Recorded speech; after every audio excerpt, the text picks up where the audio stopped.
Well, I'm out having some fun today. Actually, this afternoon I'm having a medical procedure, an EDG, EGD, and I can't eat or drink anything. And so I thought, I'm just going to go do something fun. I'm sure that will go fine, and by the time you see this, it will be over. And it's meant to stretch out my esophagus so I can eat better. So that's good. That's good. But I thought instead of staying home and cleaning or worrying about it, I'd go out and have some fun. So I thought it'd be fun if we went up to the Draper and Sandy area, which is on the north side of this short mountain that we're driving over, and we're going to stop. I'll show you the different valleys. The south side, where we're going up right now, is not as long and tall as the other side. This is Utah County, and we're currently looking south. So on the right side of your screen are some smaller mountains. Those are the ARGH Mountains. Down beyond the horizon where you can't see is Utah Lake, and then south of Utah Lake is the bottom of the bowl of the Utah County. Now over on the left we have the taller mountains, and that higher peak, which we're going to get a better look at in a minute, is Mount Timpanogos, and I live really close to that. So I've zoomed up so you can get a little bit better view, and there you can see the ARGH Mountains, and right below there you can see a little bit of the lake. But the lake is pretty long and it goes through most of Utah County. It's on the west side, and as we swing around you can see the taller mountains, where they look really big when you're right next to them, but that tall peak is Mount Timpanogos, and that's the one that I live close to. So we swing around and you can see how the mountains continue. We're starting to look north, so that's the upper part of the Utah County Bowl. We're going to turn and head north again, so we are going to continue climbing the mountain. We're still on the south side. When we decided to buy a home, we were looking everywhere, in Utah County and in Salt Lake County, and we even looked at homes that are on top of this hill, this mountain. We ended up deciding not to do it because the yards were really small, there wasn't enough parking, and we have all these adults that live with us. Everybody has their own car. But the thing that really stopped us was having to drive up this mountain in the snow, and there aren't any businesses up here, so every time you wanted to get some milk or something, you'd have to go down the mountain.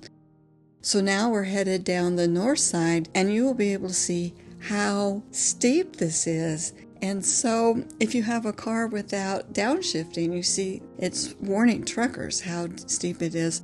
Then you have to tap your brakes all the time, which is bad for your brakes. If you're lucky, like my husband's truck, then you have the ability for the truck to do the downshifting. We're just going to keep going down this hill or mountain for quite a while, and you'll see.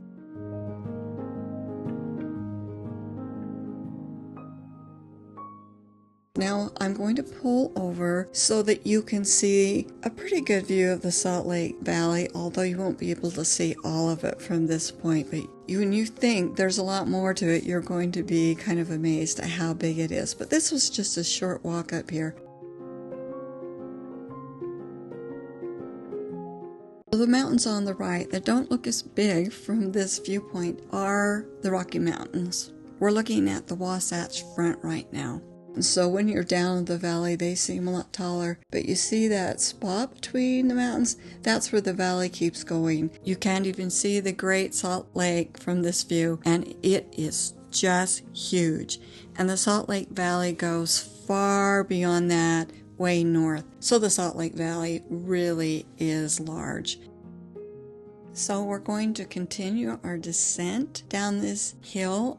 On the south side, it looks more like a hill, but when you get on this side, because it's such a steep grade, everyone calls it a mountain. I've skipped ahead quite a bit, and we are really officially down in Draper proper, but you can see we're still on a hill. This is a beautiful neighborhood, and as we swing around, you're going to see the Draper Temple, which is a real special place to us where we worship. There are temples dotted all around the Wasatch Front. Actually, there are temples all around the world now. This is a really beautiful building. I didn't stop and take any great pictures, but you get an idea. And we continue going down. It just goes down, down, down for quite a ways before we finally arrive at the real valley. But I just love it. I mean, look at all the leaves that are turning. The higher we were up on the mountain, you didn't see them because they already lost all their leaves. But now we're going lower. You can see that the leaves are still turning, and it's beautiful. It's like these trees that we just went past. They are still green, but they'll turn. Now here we are. We're at Savers. Oh boy. So I have taken you over the mountain between the Utah Valley and the Salt Lake Valley, and we're here at Savers. We're going to go in and see if they have any cardigans, because I have this idea of getting a cardigan and doing some embroidery on it. I'm hoping it would be one that's more fall or winter, and I don't know. But this Savers is better than the one down in Utah Valley because there are a lot of big, rich homes around this area. But I haven't been here in a couple years, so I don't know what it'll be like. So I'll take you along, and then we'll talk about it later.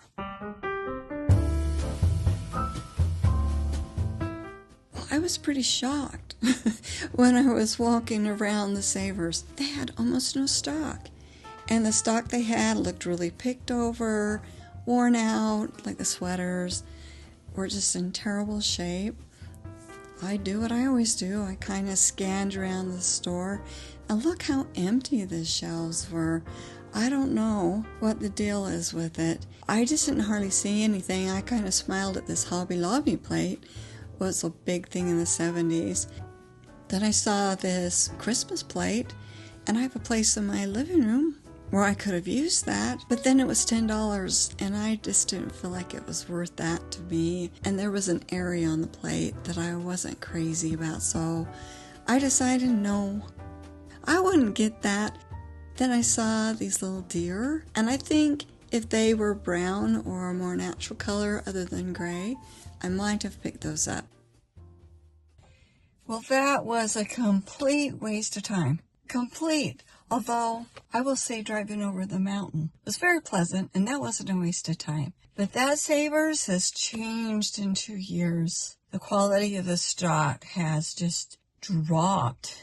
Yeah, my local Desert Industries is better. We have enough time that we're going to go look at the Desert Industries that's close to here, because I still have a couple bags of donations in the back. Desert Industries is like the most popular thrift store around. It's nonprofit and it's a donation center. It was established in 1938 to be a job training facility, and it's owned by the Church of Jesus Christ of Latter-day Saints. And it's a wonderful thing to see all that job training. My own son, Andrew, went through that program. He has some handicaps and no one would give him a job, so he got trained and got some experience at Desert Industries, and that eventually helped him get like another job, a real job. This is a much better way to wait for something like this than to sit around being nervous. Didn't find any sweaters. The sweaters are all just worn out and stretched and really out of style. Not cute out of style as a vintage, just out of style. But I did find a very nice plaid shirt, like a lightweight flannel shirt, really good fabric, fits me perfectly. Just this week, I was wishing for the plaid shirts I had donated. I've told you I've made some donation mistakes over the past year or two, and that was one. I loved those plaid shirts this time of year and got carried away and donated them, but I like this one. I like this one, so it all works out in the end. Now what we're going to do is go to this store called Pirates or something. I've only heard about it. I haven't been there. It's supposed to have candy and different things from all over the world, different countries, and it's just a little funny store. I drove past it on my way here, so I know just where to go. So we're going to go check that out.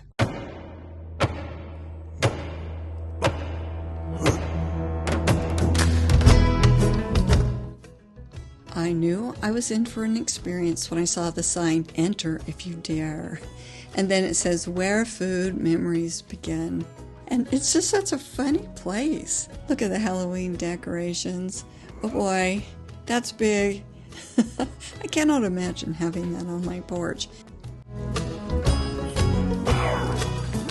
I was unprepared for what I was going to find in here, and I didn't even begin at all to show you. There's such a huge variety of everything, of candies and chocolates and just so much stuff, and it really is collected from all around the world. Even some brands I know, they had different varieties that I'd never seen before. It's like they find something and they buy everyone. And look, there's some golden syrup. I wanted to make something last Christmas with it, and they have toys and other odd things like these cat clocks and Bob Ross candy. And then you've got these Grow, a girlfriend and a boyfriend, and underpants, Monty Python soap, Yellow Brick soap, Alice in Wonderland soap, and a huge, huge display of hot sauce. And look at the Pez. I'm always looking for Pez at Christmas. It's hard to find Pez. And they have so many kinds of Pez dispensers. I was so shocked. Kinds of peanut cookie jars. I came so close to buying one. So many random kinds of toys, and I can't even begin to believe it. Look at this witch. They have these all over the store. And then wax lips. Come on, I haven't seen wax lips since I was a kid.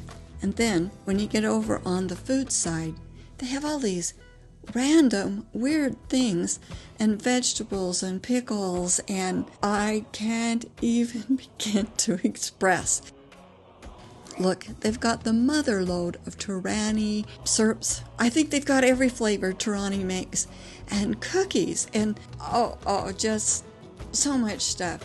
I just barely scratched the surface in this video. There's so much. And then they have this sandwich place with great looking sandwiches. And of course, I couldn't eat. I was waiting for a procedure. And I tell you what, I am taking my grandkids up there and we're going to eat a sandwich and we're going to look around and I'm going to let them pick something out. I did have my procedure. It turned out well. I got some unexpected results, which I am planning on describing and telling you about it in the live, and it would have already occurred. So this video is coming out on Friday. The live would have happened the previous Tuesday. So look on my channel and look for the lives, and you will see it if you want to find out all the scoop. I decided to do it that way so that people could ask me questions right then and I could get it covered. All right, I hope I see you again. Bye.